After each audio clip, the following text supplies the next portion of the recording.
and thank you for joining us for this June edition of our PPC webinar series with Brad Geddes. We are looking at Case Studies Part 2. Now, if you missed Part 1, don't let that worry you. This presentation stands on its own. I know that Brad has set aside some fantastic case studies to show you here, and there's no need for you to have seen the first episode. Everybody loves a great case study, of course. They show you what worked, what failed. They can give you great ideas to think creatively about your accounts. Observing the success stories of other marketers and their occasional missteps can leapfrog the success of your own campaigns into new territory. So today, Brad's going to share a few of his favorite case studies from the past couple of years, and he's going to show us what we can learn about best practices and the not-so-best practices to improve our own paid strategies. Now, if you don't know Brad Geddes, we need to fix that right now. He is the author of Advanced Google AdWords, the founder of Certified Knowledge. He's keynoted, spoken, or led well more than training at well more than 60 conferences and 125 sessions around several continents. He has conducted probably going on 100 officially Google-supported AdWords seminars for success, and has trained probably at this point, my bio here says 4,000 marketing professionals, but I'm going to guess that's probably a lot higher than that by now. I want to let you know what to expect, so before we start, take a look at your dashboard and find the questions tool there, the questions module. I want you to use that real quick to say hi to Brad. That'll let me know that everybody can hear what I'm saying. We know that you've found the questions module. Go ahead and just type a little notice in there. Say hi. Let Brad know that you're excited to hear what he's got to share with us today. And fantastic. I see Rob and Eunice and Mark and Fatima and Daniel. Lots and lots of people in here. Teresa, hi. You're welcome. You're welcome. Teresa said, thank you for the webinar, Brad. Right. That's good to know. Everybody's hearing what we're saying. So that question module that you were just using, that's going to be your best friend as we go along. The first thing we're going to do is Brad's going to give his presentation. That's going to run, I didn't get a time from him. I'm going to guess something on the order of 30 to 40 minutes. If you have questions during the presentation, if you want him to go back and touch on a previous point, give you further explanation and so forth, go ahead and type it into the Q&A module there, and we will queue them up, and we'll get to as many of them as we can during the Q&A session after the presentation. If during the presentation you hear something really awesome that you want to share on your social streams, feel free to do so. If you want to live tweet what you're hearing, you can use the hashtag MMWebinars with a plural. Let everybody know that you're learning awesome new wisdom from Brad and make them jealous that they're not here, and maybe they'll join us next time. I think that's everything you need to know. Brad's going to take over here in just a second, so go ahead and sit back, grab a cup of coffee, a cup of tea, a cup of chai, a glass of wine if it's the evening for you. Take a few notes if you need to, ask questions as we go, and let's see what Brad's got to lay down for us today. Brad, good morning. It's all yours, my friend.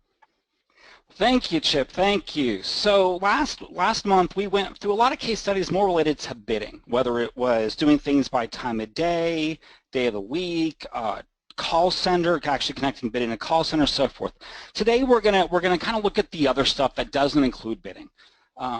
Audiences are something that if you do a lot of Facebook, you're familiar with, but a lot of people running AdWords and Bing campaigns don't use a lot of audience data appropriately. So we're going to touch on some audience stuff. We're going to look at some other tests done on landing pages through ad copy testing, or refer to a previous workshop we did, and there's other ways we use our testing data. So what I want to start off first, though, is kind of talking through remarketing lists for search ads. It's such a highly underused feature, and it allows for just an amazing amount of targeting. So when we look at what RLSAs are, they're essentially a way of using remarketing, but instead of using it for display, using it across search. So you can make a list that says, hey, if someone checked out on my site, then put them in this list. Or if someone went to my site, they looked around for 3 minutes, but they didn't fill out my lead form, put them on a list. And Google shared quite a bit of confidential data, and I saw one in the finance sector where RLSAs make up 6 to 8% of clicks, but 18 to 20% of conversions. That shows you how powerful they are. However, it's all based on someone's behavior on your site first. So with them, you can either change your bids up or down. You could use different keywords for users in a list. So a common example of this is I've got a local Toyota dealership that I do some work with on occasion. And they're a local dealership, and they can't afford to buy words like cars and new cars all the time. It's too broad for them. But if someone came to their site previously in a term like hybrid car, well, then they could show an ad for a Prius if you search for a new car later on because they know you're interested in this. And with them, if you're using manual CPC bidding, then essentially they can be bid modifiers. If you're using CPA bidding or one of Google's automated systems, then it's just another signal to use. Now, often we hear things like audience targeting and this stuff, people start thinking, well, that's a big site thing. And it's not necessarily a large site to take advantage of this. For RLSAs or even customer match, you only need 1,000 cookies in 6 months. So if you get 150 visitors a month to your site, which I'm guessing most of you get more than that, you can use them. And so this is a small e-commerce company. They're using CPA bidding, and they just made 7 lists. That's it. They made an all-visitor list. They made a list for each product line and add to cart and checkout. That's it. This is under an hour of work. They took these lists, they just applied them to their current account. They saw a 10% bump in conversions from an hour of work. And this 10% bump is sustainable month over month over month because they're using CPA bidding. So it's just another bid signal to use. Now they have to do bid adjustments for their shopping campaigns because you can't use automated bidding for shopping campaigns. But that's it. And so even small companies can really benefit from RLSAs. Now, some people look at them like, oh, I don't know how this is going to work. It's an easy way to get started. If you're doing CPC bidding, go make a few lists. Just make an all-visitor list. This will take you all of like 2 minutes to make. Add it to your account without a bid adjustment. This is essentially called reporting mode. You'll get stats on your audience without spending any more money. Then you can take a look at it. We look at this particular account. Their remarketing list for search ads conversion rate is 9.83%. Their overall is 4.89%. So they're doubling their conversion rates from that user list. People come to your site, they'll show a signal they know your brand now, and so second interaction is often really, really powerful. Now, remarketing is also great. And again, a lot of people are still not using remarketing, which I find just amazing. Remarketing basically says, hey, you came to my site, you didn't finish an action. So as you go across the web, across the display network, I want to show you an ad, right? This could be dynamic, which means show the actual products back to a user. If someone came to your OTA, your online travel agency, and they looked at a hotel and a flight, you can dynamically create the ad to include the hotel and the flight. If someone came to your site, they started filling out a lead form, didn't finish it, that's a great prospect. So this same company, they took the remarketing list they already made, so the hour work was already done. And in Google's ad gallery, they have a quick way of scanning your website to make ads for you. These aren't amazing ads, don't want to call them amazing. They're great starting places. And they're good ways to easily test out messages that if you want something more professional looking, you can then take your top messages and hand it to a designer or go to like a 99 Designs and have them make a nicer looking ad for you. So same company, they added RLSAs, they spent 20 minutes using Google's image maker to make the ads, that was it. There's another 10% bump in conversions. And while these numbers aren't huge, it's a small company, right? The fact that they're getting great conversions from an hour of work month over month over month is a wonderful thing. And I don't think enough small sites take advantage of this. Now, small sites are one thing, right? They don't have a lot of lists to manage. When you get into larger sites, you really, really need to think about what are your marketing goals, what is your budget to try things out, and who's your audience and how much do you want to segment your audience. So this is a very large B2B SaaS company When I say very large, they spend well over $4 to $5 million a month with just Google, not including other places. So for them, they kind of look and say, okay, we've got a lot of different audiences that we want to target in various ways. So for instance, they have a blog. So they want to target blog readers for when they want to launch new types of content. Now, blog shares are different. Right? If someone shared a blog post via Twitter, Facebook, whatnot, they want to make sure those same users, because they're more likely to share again, actually see anything else they make so that they get a better social bump from this. Now, when they look at their all-site visitors, they segment everything into SMB versus enterprise, because they want to show a different ad, different pricing, different ways of contacting them based on if you're an SMB or enterprise company. So an enterprise, they really want to get you on the phone, right? They're willing to do personal contact, online demos, in-person demos if they have to. And SMB, the margins are much lower. So they really want to push the SMB into their automated sign-up form to sign up for the SaaS products. Now, they have white paper downloads like most B2B companies do. So again, these are segmented in SMB versus enterprise. Now, theoretically, their white papers are segmented by their 10 products, SMB and enterprise. So that white paper is actually 20 lists. People in a free trial. So they offer, their SaaS company, they offer a free trial. Now, when you look at in B2B, the problem with free trials is people start a trial and they look at it for 30 seconds to maybe 2 minutes and they never log in again. And so often their free trial here, the reason they segment this is they want people to log in and actually use the free trial. Now, again, in SaaS companies, what happens is someone might use a free trial, but you've got about 60 days, about 2 months, to either get them hooked on the product or they're going to cancel. And so for the next 60 days, then they want to say, all right, you're a new customer. We want to make sure you understand our help files, that will give you a demo, will help you through the product, and they really want to push that engagement for the first 60 days. Now, someone's been a customer for more than 60 days. Then they want to cross-sell you. Well, you're signed up for this product. Hey, this product integrates really, really nicely.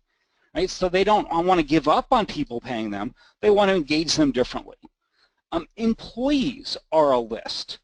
What they were finding is that employees would constantly go and click on their ads to find help files.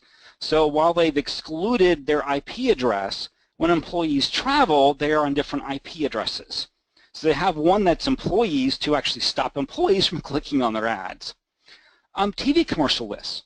So when they run TV commercials, they will create lists based on the flight times and locations of the TV commercials, so they can run the same kind of ads that match the television commercials and keep these things going. And they have a whole lot more, but this is kind of a way to start thinking through, do you have different products, how you want to re-engage users? Blog posts can be very useful, but not if you're focused purely on CPA and lead gen. Right? Blog posts are useful from a social standpoint, an awareness standpoint, a sentiment standpoint, but not necessarily a conversion standpoint. So that goes into more the brand-based budget. So we look at their goals, right, from all these lists. Our current employees, negative list. Stop clicking on our ads. Their blog readers. So they use a really great way of also using RLSAs, which is combining it with dynamic search ads. So with dynamic search ads, you don't pick keywords. You tell Google, hey, this is part of my site. I want you to crawl. It could be your blog, it could be all of your site. These things are really, really powerful. And so they're saying, here's our blog, and here's our white papers. So when we push out something, we want Google to crawl it. And when a query matches something on our page, we want you to show you an ad. So DSAs automatically generate ads. You write only a description line for them. So they run RLSA plus DSAs to make sure their blog content is viewed. So based on visitor types then, right, they use their site visitor types, SMB, enterprise, so forth, for bid modifiers, so raising bids up or down, and that's an easy way then by product type to manage the target CPAs. Now, visitor type just means you saw part of our content. It doesn't mean you did something. So then if someone actually downloaded a white paper, right, they filled out a form and downloaded a white paper, step one in their conversion process. Well, then they want those users to always see their ads again. They want to use competitor keywords, broader keywords that they normally wouldn't buy, because that user is shown a signal to do something with them. And the ads are focused on the next step, which is a free trial. If someone's in a free trial, right? They want to get them in the trial, and then a really high bid modifier on competitor terms. So what they don't want to do is for you to start a free trial with them, and then the next day search for the competitor and start a free trial there. So while they might not buy competitor terms all the time, they buy really very aggressive on bidding on competitor terms for people who have started a free trial or for current customers. Right, customers under 60 days, they showcase help files, lesser known features. Sometimes some products are pretty complicated to use. And they actually use different extensions, ad extensions. So their site links call out their help files, call out demos, call out support. Well, they're not going to call that out for someone who's searching for the type of product they offer, because it's someone who doesn't really need the help file yet. They need to be sold first. And then customers more than 60 days, they do use the word brand plus login as a negative keyword. Because what they're finding is that people would search for their brand, click on the ad just to log in. So the word login is a negative keyword if you're a customer, but then the brand itself is for customers who are not searching for the word login are positive list modifiers to cross-sell into other products. So you can get really complicated with it, but that's a lot of thinking, right? There's a lot to really think about how you manage that, the SMB versus enterprise versus where someone is in the funnel. But to show you the power of this much segmentation, if you have the traffic, here's what their monthly RLSA stats look like. They have well over 11,000 conversions a month for RLSA. And if someone is search for their brand term after downloading a white paper, their CPA is $2.44 with an almost 80% conversion rate. That's a huge, huge number. And so that's where you need to think through, not just do we have, what can we do, right? It's how are we going to execute on these kind of ideas. Now, when we look at B2B, one of the biggest problems we see in B2B is mobile devices, mobile devices. A lot of B2B companies sit there and say, well, mobile, if someone's on a mobile phone, they don't care. They're not going to convert. They're not going to start a trial on a mobile device. In many cases, that is true, right? They might download a white paper on a mobile device. They could easily share a blog post. But if you have some SaaS product that requires a complex login, they're not going to convert. Some B2B companies do really well on mobile if they were to really think through the user base. So this is data for a materials testing laboratory.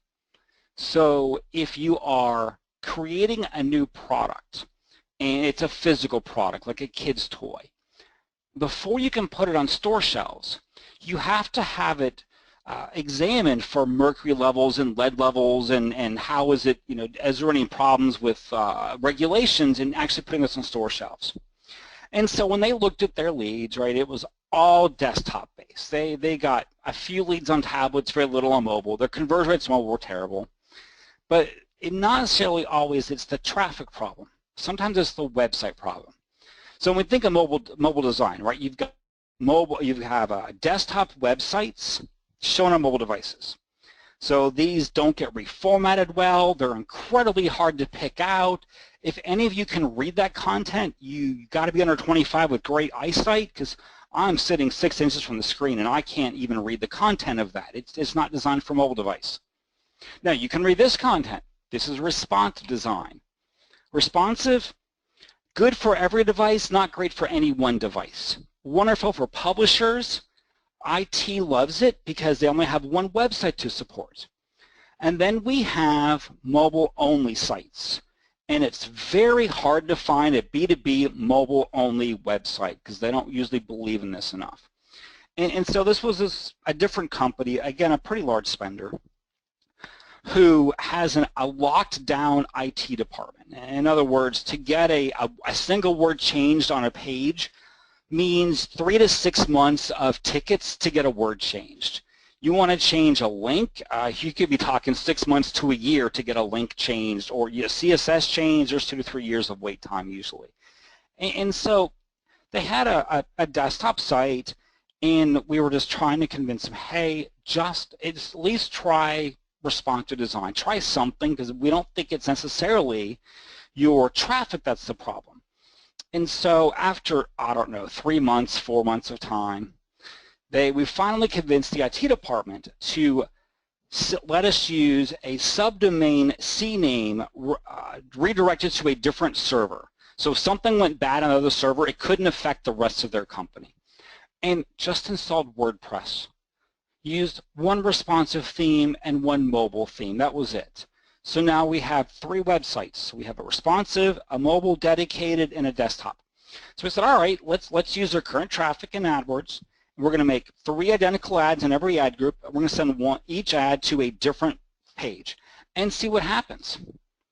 So after a few months, turned out that their mobile-specific website had a 6x higher conversion at their desktop for mobile devices, of course, not for desktop devices. In fact, it was double responsive design for them. And they looked at this and looked at this and went, we don't believe it, right? We think our site's great. No one's buying a mobile device. Of course, the material says everyone was calling them, right? It wasn't people buying stuff. It was calling to schedule things. And so they finally put some design around it and kept it due to IT on a third-party server. And after a few months, their mobile conversions eclipsed desktop. Now, this is one of those sometimes harder conversations because it's IT, it's website. There's a lot of marketers who can change traffic very quickly, but can't change websites very fast. Now, I do want to say this is an outlier case. When we look at why people search on mobile devices, it's arts and entertainment, it's news, it's shopping is really taking off, it's food, it's not a lot of B2B. So not every B2B company is going to find great mobile success, but it is definitely worth looking at to see, at least have a good mobile presence and offer things like white papers, newsletter subscriptions. Some of your ability for a user in B2B to convert, even though it may not be signing up for an actual demo, giving a credit card, let them get the content necessary, especially if they send content up the line to their boss to get approval on mobile devices. Now, another issue that we see a lot in B2B is that they just set mobile at minus 100%. Now, if mobile doesn't convert, and you just don't want to be on mobile, I get where that happens on occasion. At least buy your brand terms on mobile device, even if you use something like a 50% negative bid adjustment. With Google showing, often 3 and 4 ads above organic results, so users searching for your brand on mobile devices aren't seeing your organic results, and you're losing a lot of traffic to competitors buying your brand on mobile devices. So even if you're B2B, and anyone, if you have a really well-designed e-commerce system, but it only works on desktop, for mobile, at least by brand, even though it's a really large bid modifier. This company buys theirs finally, and they actually get a decent CPA. It's not a huge number, right? It's 4 out of their 15,000 conversions, but at least now they control their brand on mobile devices. Now, quality score is tough in B2B because with quality score, you really want a great click-through rate, which is tough to get on occasion. I'm going to show an example in a minute. You want a great landing page, you can do that. You want good ad relevance, you can kind of do that. And sometimes in B2C, quality score is a very, very important number. Sometimes in B2B, it's not. And to show an example here, right, if sometimes in B2B, if quality scores are 8s and 9s for non-branded terms and for terms that aren't B2B specific, they're not purchase agent terms, they're consumer and business-based terms. Sometimes if we see 8s and 9s, we actually think that they could do better conversion rate-wise by lowering quality score. It sounds very counterintuitive, but this is a chart of one B2B company's non-brand, non-purchase agent terms by quality score. As quality score, their conversion rates go down. And the term here is the term safety gates. Now, the term safety gates is primarily searched for from consumers looking to buy a $20, $30 gate for their pets or their kids so they don't fall down the stairs or keep them out of a room. There's a subset, a small subset of searchers who search for safety gates who spend $10,000, $100,000 on gates for factories and plants. So in this search result, the purplish blue color is B2B ads. The yellow is B2C ads. So all these, if you look at the B2B ones closely, they're all industrial. They use the words OSHA. They use things like call us for a quote. Now what happens here is none of them have great quality scores. They could get a great quality score. If they took off all these pre-qualifying terms of call us for a quote and OSHA and so forth, their quality scores would jump up.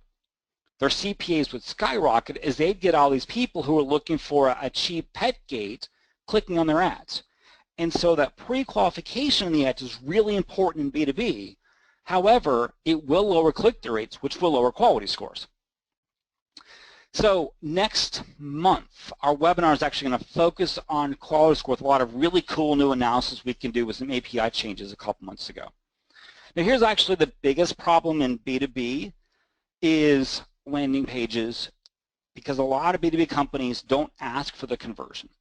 These are the two top pages for the same term safety gates. Competitor 1. If you can find the way to convert on that page, you've got great eyesight, because the very bottom in standard text is call us at this number. And a lot of companies kind of think, well, someone really wants to do it, they'll find out how to do it.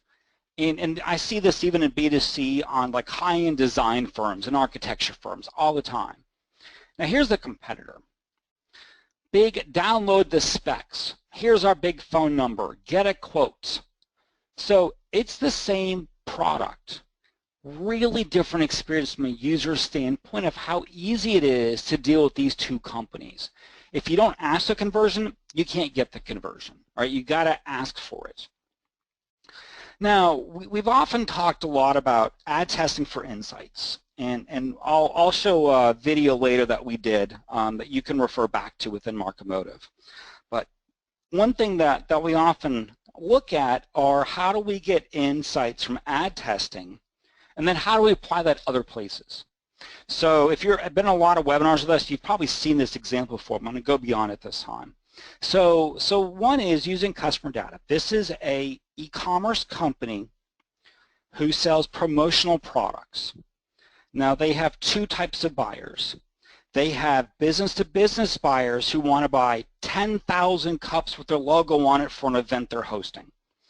They have consumer buyers who want to put their kid's picture on a cup and buy 20 of them for a birthday party.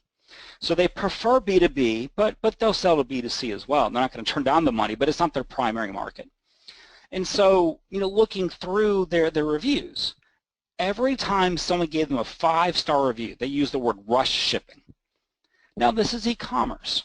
So of course, like most e-commerce companies, they have something that says free shipping in their ads, because free means free, right? Well, businesses often don't care about free. They want something today or tomorrow. They want it quickly. And rush shipping is a very specific type of shipping.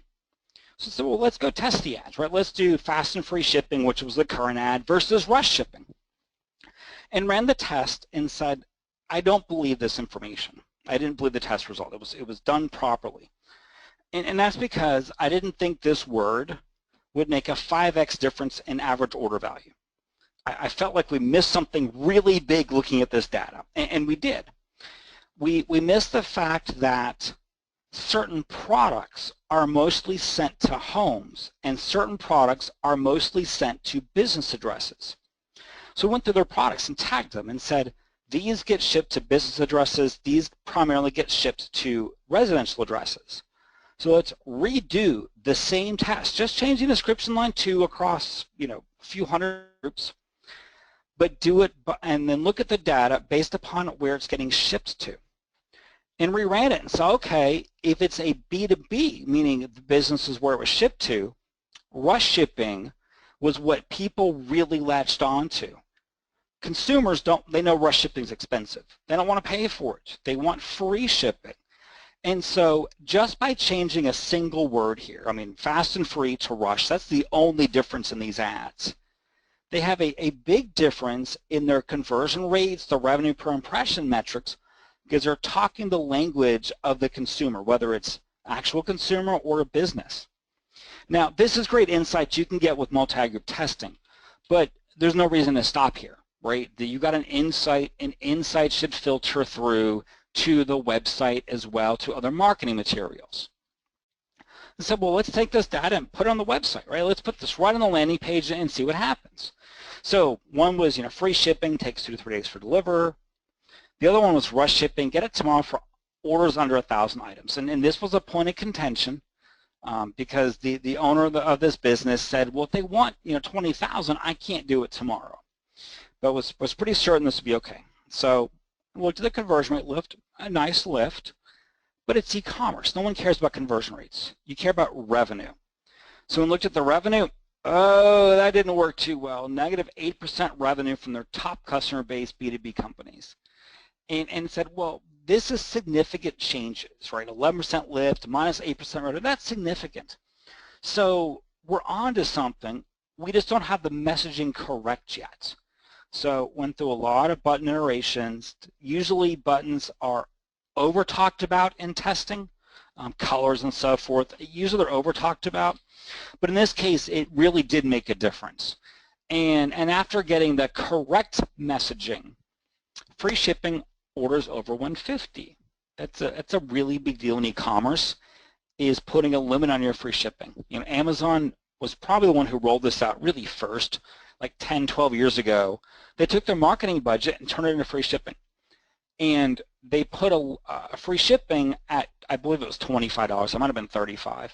But what they saw is their average order value actually increased, because consumers, they say, oh, if I spend $10 more, I'll get it free. So we'll spend $10 more to get $1.50 off of shipping, right? This is a very common thing in the marketing world to see. And then for the B2B companies, they click for details, popped it up. Here's your average order size, how many you want, this is how fast we can do it in. And that's great. Now again, not done yet with the ad data, right? Ad data is powerful. So we looked at the various lines that we're using for D1s, for description line ones. See that the two highest click-through rate, by far the two highest click-through rate, right? View a finished product and customize the font with colors in your logo, were by far the worst conversion rates. But again, it's outlier data. It's always important when you say, okay, our best converting rate is 6% CTR, but our best CTR is actually double that, right? So how do we increase volume of clicks without affecting our conversion rates? Well, that's using your same data in other places in their account. So in their case, they put it as extensions. They made it site links. And you can't truly do scientific tests for site links. For site links, you have to do sort of before and after tests. So when they added it, they saw an increase in total clicks without a decrease in conversions. So that's what you're really looking for. Now, going back to audience lists then, or we're not even done yet, right? This is the same company who added RLSAs and saw a 10% lift, said, okay, well, you know what? We can even go further here. So we now know that businesses have a better repeat rate for the company, and they know that the business have a higher order value.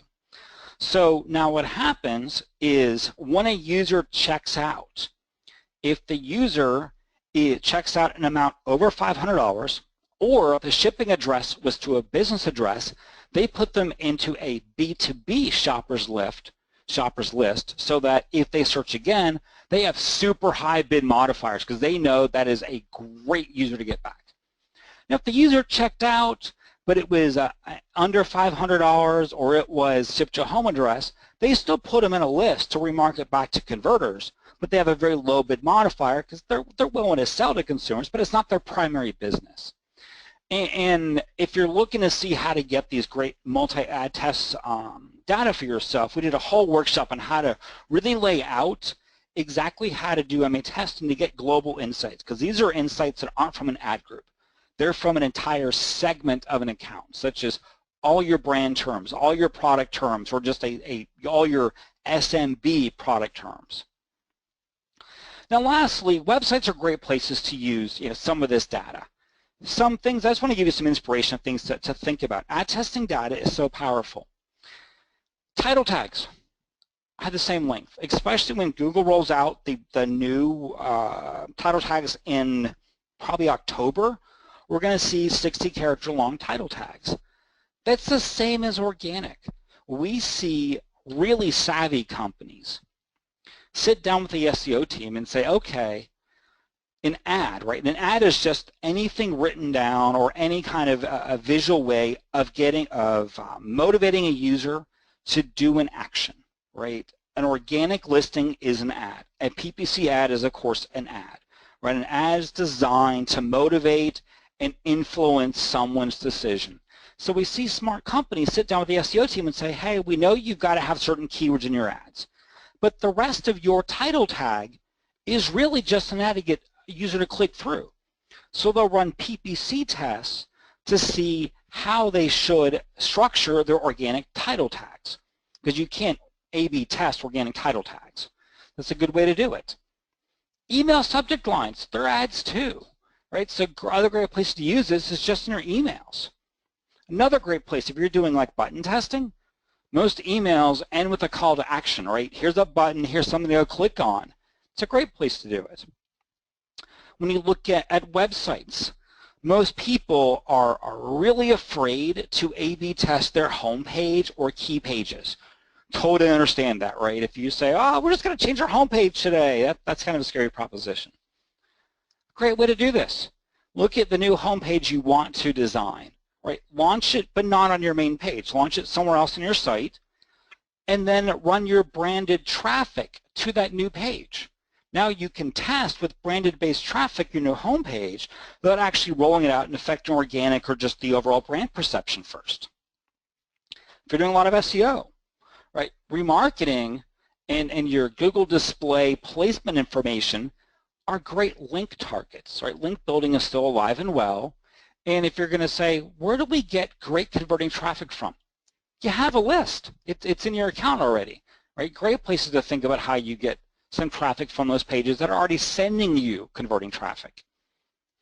Remarketing, we love remarketing. Remarketing is great for influencing any other channel. Remarketing just says, hey, someone did action X on our website, and we want to reinforce behavior of action X and make them do action Y. You can make remarketing lists off of TV flights, off of social campaigns. Say, oh, they came from Facebook, we're going to put them in our Facebook list and show different ads to Facebook users versus Twitter users if you want to. Right? They're great for email. When CMOs are surveyed, right, what is one of their biggest hurdles overall to deal with, and what do they really want to get done in the next 5 years? It's better integration of marketing departments. And this has been on the list for, I don't know, 10 years now, right? It's better integration of marketing departments of what CMOs want. Except companies are really starting to do it now and have much better integration between marketing departments. A great place to start how companies work together is via remarketing. So you can say, all right, well, let's say here's the emails we're going to send. Let's put those email users in specific lists. So if their email user saw this creative and clicked, we know what appeals to them, but then they didn't convert. Okay, so we know this email appealed to them, but they didn't convert. So therefore, we can now build an ad that uses that structure from the initial email that got them to click, but we'll change the offer to something else that might get them to convert. And that's a very important consideration. Now, the larger your company, the harder this is. One of my favorite stories on this is we're working with a company, big Fortune, I don't know if they're 100, they're at least 500 minimum.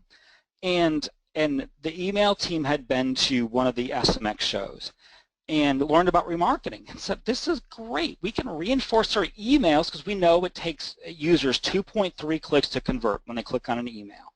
But they're only clicking on like 1.5 emails each. So we need one more touch point from somewhere. I thought, well, let's use remarketing for this. And so they sat down, and this was a really good email team. And they sat down and said, okay, here's the email we're going to send. Here's a landing page we're going to use. So if this doesn't make them convert, here's the offer we should try next. So they sat down and made another landing page, made ads, and walked to the paid search team and said, hey, can you run this for us? We want to send out this email, and if someone doesn't convert, we want you to put them on our marketing list, and we want you to show these ads to them. I said, can you do that? And the paid search team said, sure, that's pretty easy. What's your budget? And the email team said, well, we don't have marketing budget. We have technology budget or email. And the paid search team said, well, we have to have a budget for this. We can't just use it. The email team asked, well, what happens if someone comes to the site and you don't have this in place?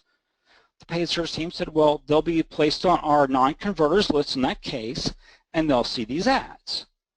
So the email team said, so regardless of us giving you this that we've made, you're going to spend budget on these users, and they're going to see ads. And the paid search team said, yeah, that's how it works. So we don't understand. And the problem was the corporate structure.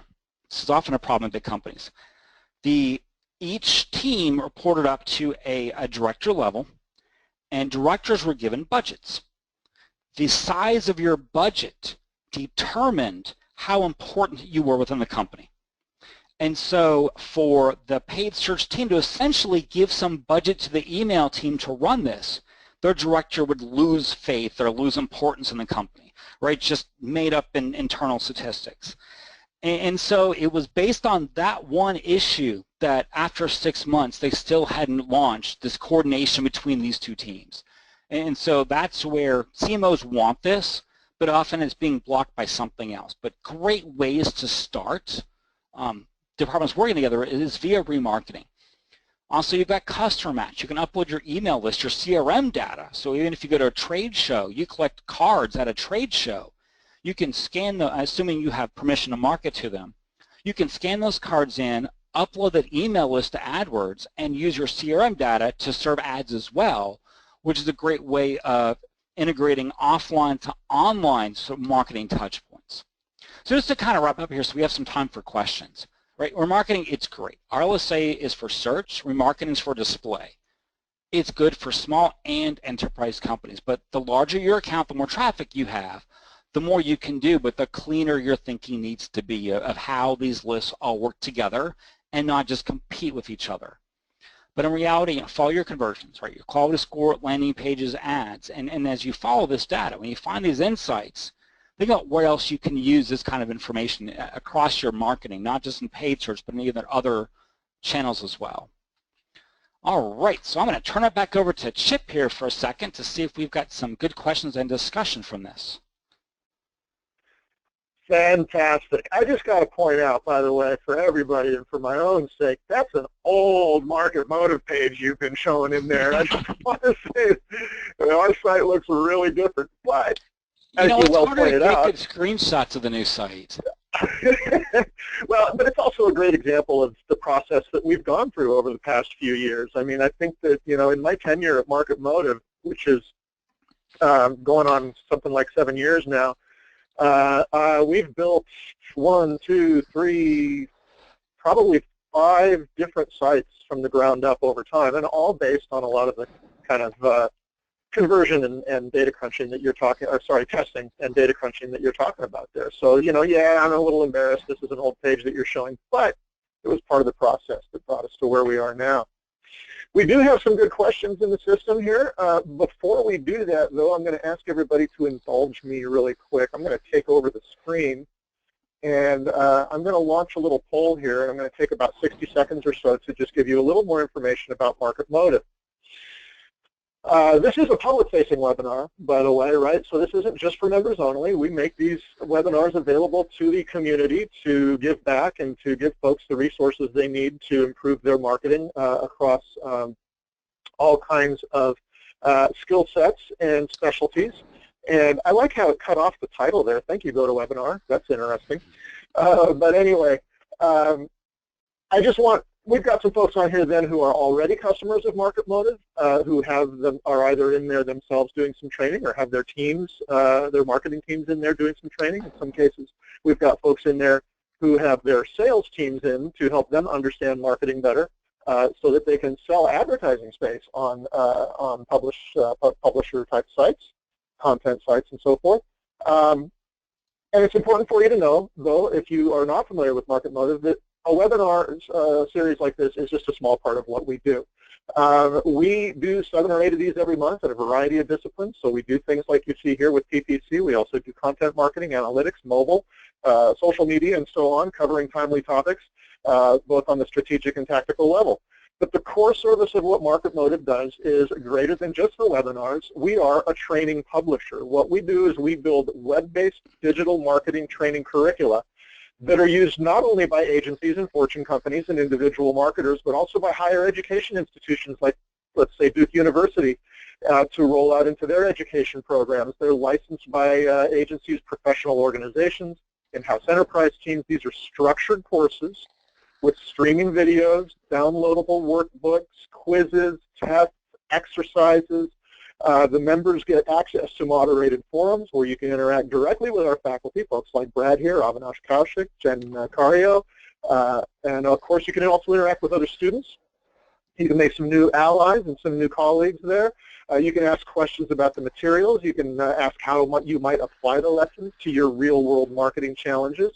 For agencies and enterprise and folks who have marketing teams, it's a great way to get everybody up to the same level and speaking the same vocabulary, to get folks cross-trained. Maybe somebody needs to be really expert in, as Brad was talking about, an email team, but they need to understand a little more about PPC.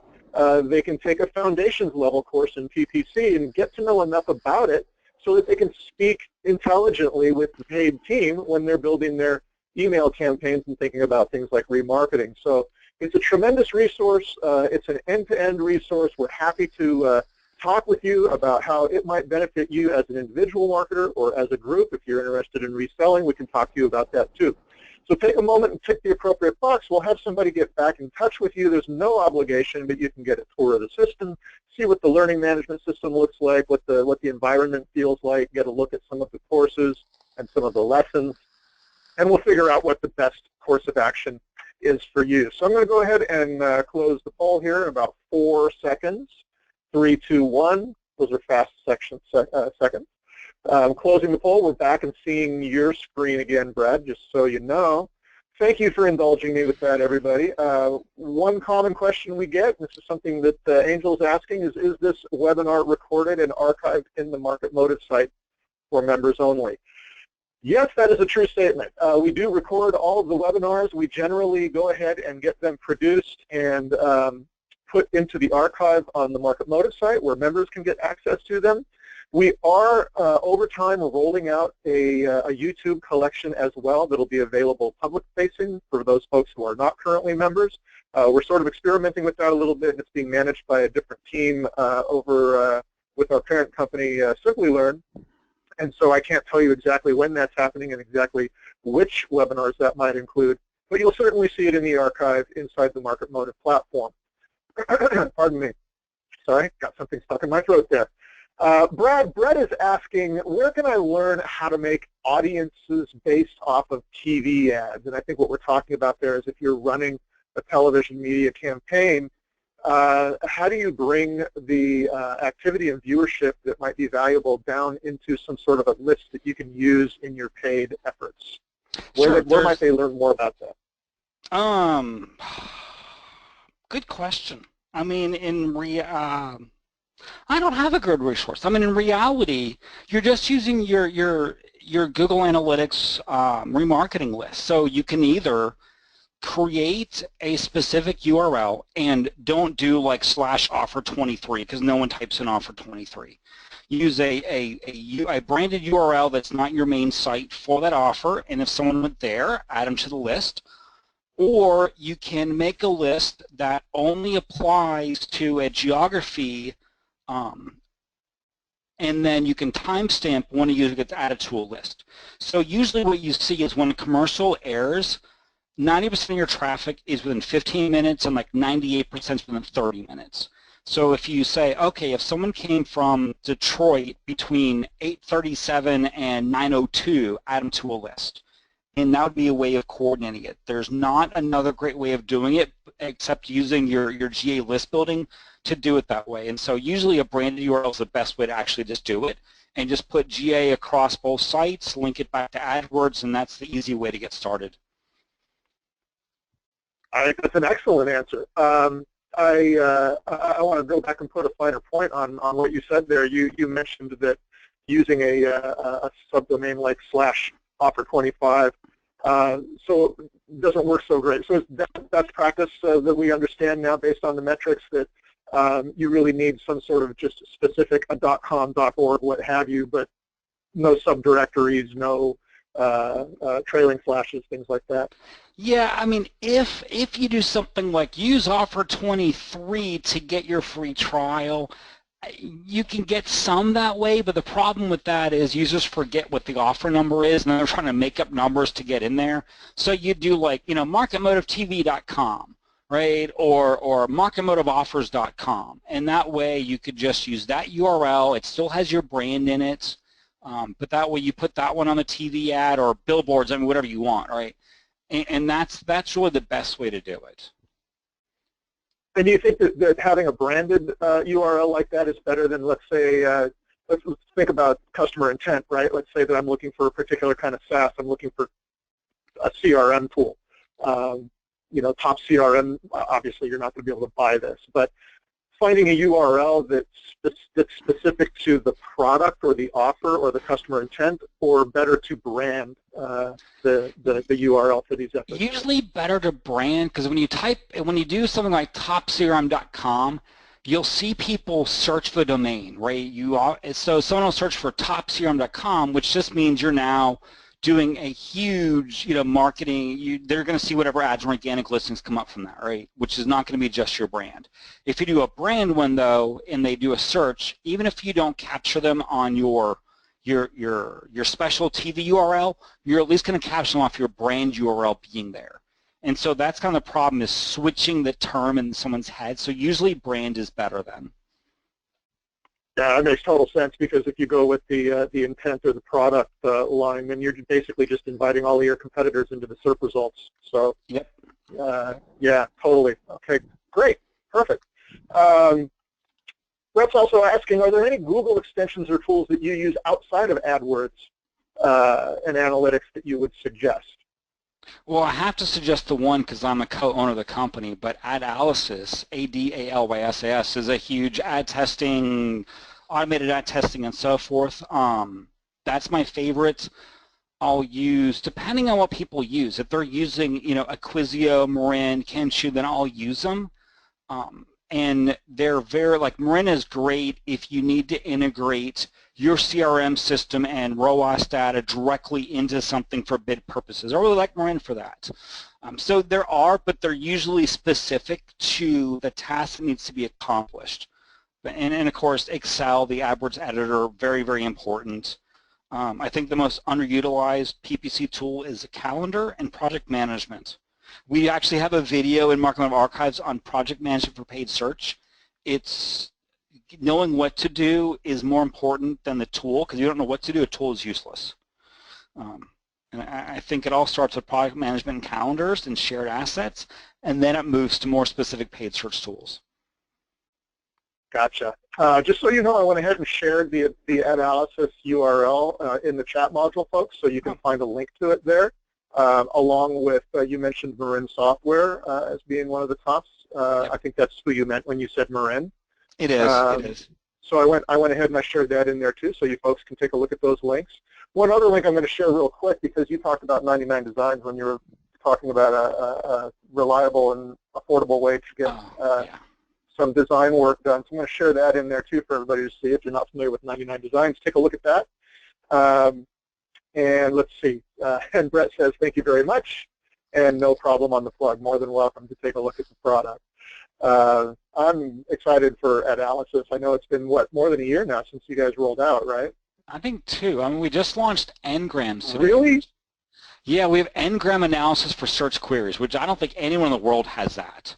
Wow. And most people don't even know what Ngrams are, let alone how to use them. So it's actually really cool looking at term instance data and how you really find patterns among queries for negative keywords or new ways of looking at positive things to go forward with in your accounts. Well, congratulations. I'm looking forward to hearing more about that. Let's see here. We've got another comment here. You mentioned something about the people are going to spend on average 30 seconds to 2 minutes on their free trial. Was that a little bit of hyperbole there, or is that a hard stat in the industry? And is it kind of a true average among all product types, kind of like a conversion rate of 2%? Yeah, it's not a hard stat, right? But the amount, and it depends on what it is. But like I used to do a lot of work with one of the big task manager tools. So think Trello, Asana, whatnot, and that kind of thing. And the average free trial user, I believe, was 2 minutes and 37 seconds. That was the average, because it was like they made it, they looked at the UI, they tried it, and then they never came back. And when they added remarketing to it, it really made a huge difference in their returns, because people would go and like in task management, you can try out 50 things in like all of 2 hours, right? So you really have to find a way to reach back out to users well, which is email programs really important too there. But yeah, SaaS products, free trials, especially no credit card required free trials, couple minutes is often what you have to get someone to either decide they love your product or they're never coming back again. That's kind of stunning, actually. I know that over the course of the years we've done, particularly for B2B customers here at Market Motive, we do free trials, and I will say there's truth to that. How little people really spend in there trying the product out.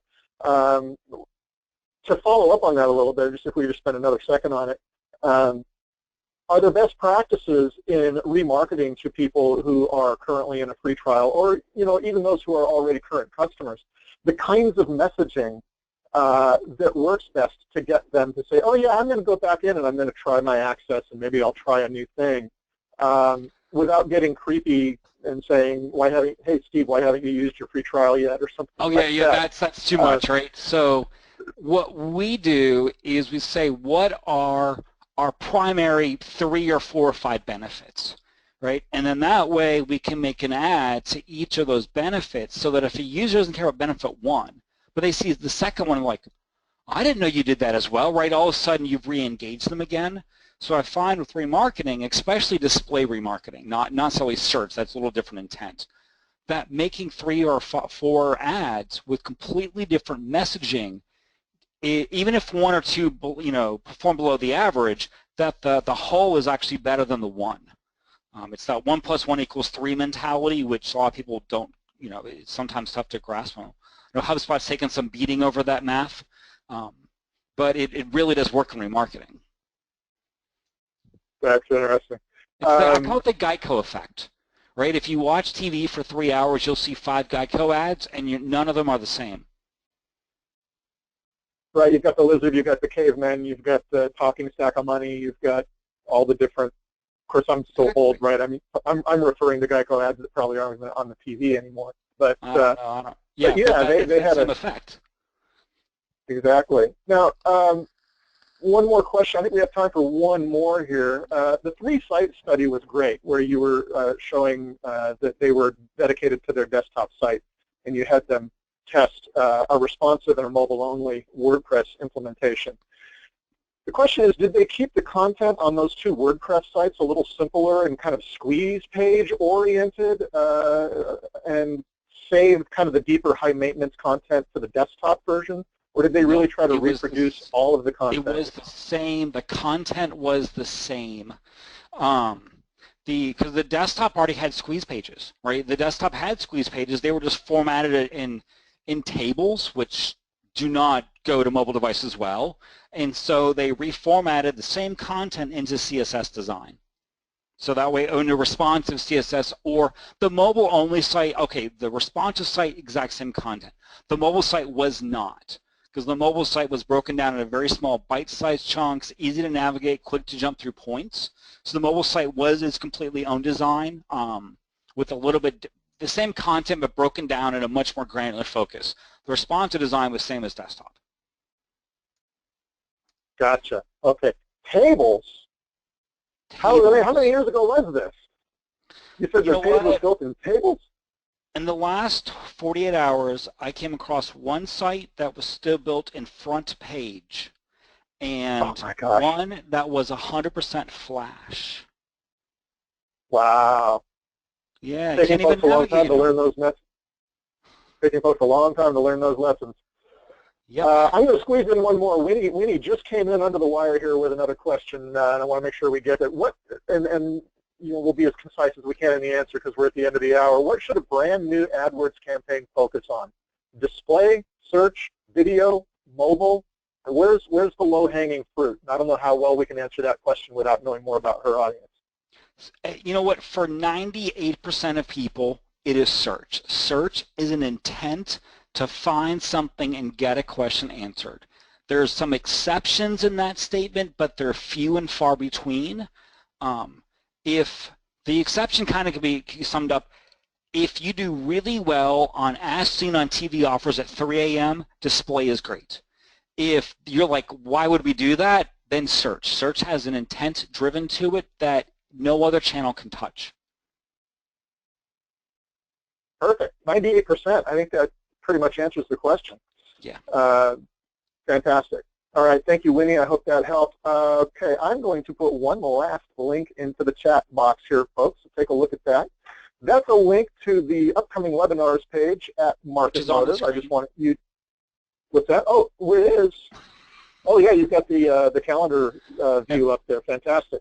You'll find a list of all the webinars there at that URL. So you'll see then later in June, starting next week, we've got a mobile marketing webinar on looking at how the auto industry is changing the way we use telephones and what we can all learn from that, because the auto industry is on the bleeding edge of a lot of the best practices. Social media, social selling. We've got an SEO webinar coming up, how to balance your SEO strategies to satisfy both robots and humans. At the end of the month, we've got Greg Jarbeau with award-winning content marketing campaigns that are delivering business results. So that's another sort of a case study webinar. Into July, Brad, as you said, we're back with Quality Score Revisited. We've also got a mobile webinar set up in July. And if you keep an eye on this page, by the way, you will see more and more webinars added through July and into August. Over the course of the next week or so, we'll start building out that list even more. If you are a member of Market Motive, you will be getting every Monday an automated listing of the upcoming webinars, just as a reminder, letting you know here's everything that's in the queue. So every Monday, if anything new's been added, it'll be on that list. So if you're not seeing that and you're right now a Market Motive member, either as an individual or as part of a corporate team, make sure that you look for that. You might be landing in the wrong tab in your Google, but you want to whitelist that so that you make sure that you get that reminder every Monday morning. With that, that's the end of the presentation. Brad, it's always fun to hang out with you here. I love it. And what I appreciate about your questions, and today was a great example of that, is that there was some stuff in there that was awfully geeky and over the top of my head as far as actually using PPC tools, which I don't do, but also really accessible to me in the context of voice of customer and conversion, calls to action, testing, which is all stuff that I really love. So it's just a great cross-section of things to think about. So really appreciate it. Excellent. Thank you for managing everything. Absolutely. Thank you, everybody, for joining us. Wherever you are in the world, have a great rest of your morning, day, afternoon, evening. Get to bed if you're somewhere where it's the middle of the night. We really appreciate you taking the time to join us. And please join us again real soon. And other than that, take care. Bye-bye, everybody.